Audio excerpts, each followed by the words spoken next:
The preservation of natural resources is a hot topic, no matter where you go.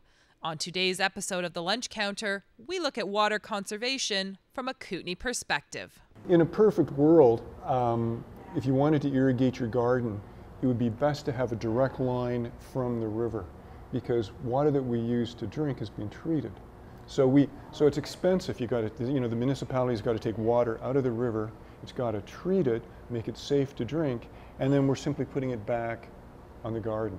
And so that's an unnecessarily expensive water. You could take water right out of a creek, water your garden, and have great vegetables. And so it's that high cost. So what's that, what would they, say you did have a creek going by in your property, like is that, how do you, well, is there a program that encourages people to do that? Well, we're starting to do things like, in the wintertime we have snow melt.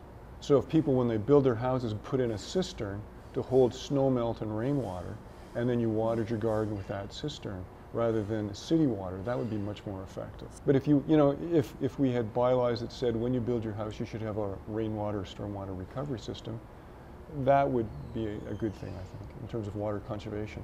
But it steps back, why do we want to bother conserving water?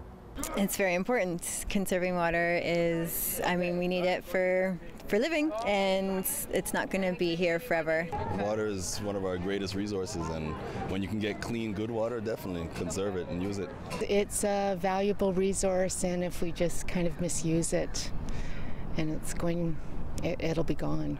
I'm guilty of watering my lawn pretty frequently, so I would say that we probably don't need to be too concerned about it. I'm sure the watersheds and all the extra water that we had this year that was evident by the river levels should provide everything we need. I think they're thinking about trying to meter the water usage downtown, and I'm sure that's just another way to find a little tax base or a little tax grab.